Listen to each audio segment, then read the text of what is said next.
Welcome to our update for the first mediation session with management and the mediator assigned by the National Mediation Board, or the NMB as we refer to it.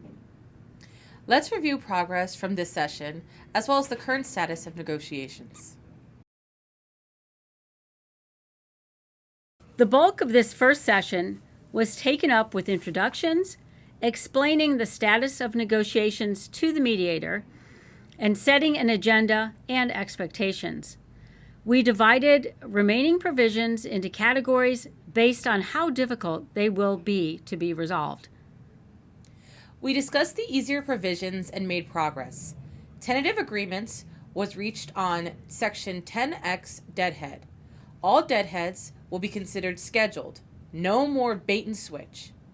A minor addition to Section 4 Status of Agreement was also agreed upon, as well as a clarification of applications for pay for drug and alcohol tests. We also discussed crew scheduling's ability to pick up posted trips, clearing customs and international pay, contactability during the debrief period, increased sick leave bank cap, and retiree pass privileges. Tentative agreement was reached on an addition to Section 4 Status of Agreement. The company will provide reasonable advance notice of proposed successorship, merger, or acquisition transactions. They will also meet to discuss the impact of proposed transactions upon flight attendants. The company will disclose details related to such transactions to AFA in a timely manner. Tentative agreement was reached on Section 10X Deadhead. All deadheads converted to working will be paid 1.5 times pay rate, previously only scheduled deadheads. Senior flight attendants deadheading may choose the conversion and receive premium. Otherwise, the conversion will be assigned in reverse seniority order. Reserve deadhead conversions will be credited at 1 times their pay rate and 0.5 times will be paid over guaranteed. All deadheads require non-bumpable seats. Deadheads less than 4 hours may be required to sit in the jump seat to get revenue passengers on due to an oversell situation. If required to sit in a jump seat, a flight attendant will be paid 1.5 times for the deadhead segment.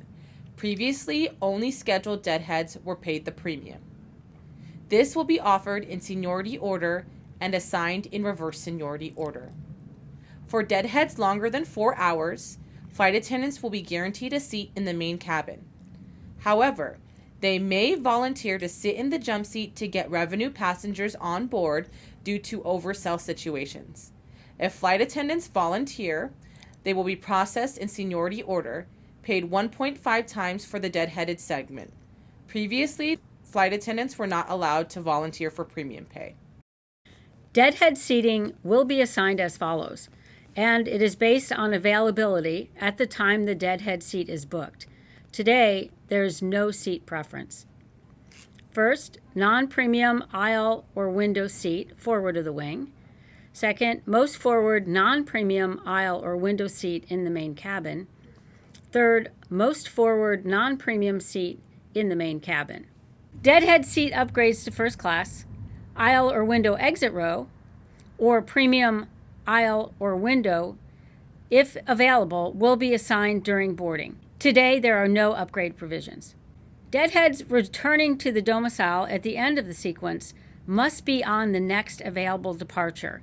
Today, there is no time requirement. Internet will be provided free of charge.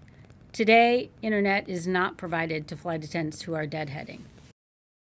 Our next scheduled mediation session is February 6th through the 8th. As a reminder, the negotiations dashboard is an up-to-date snapshot on progress so far, including agreed-upon sections and provisions still in discussion. Our strike authorization vote is currently open and closes February 13th at noon Pacific time. Please vote for the strike authorization. Our goal is 100% participation and 100% vote for chaos. Contract information can be found on the Contract 2022 website. Voting for the strike authorization is the best way to show management We are unified in our fight for the contract we have earned.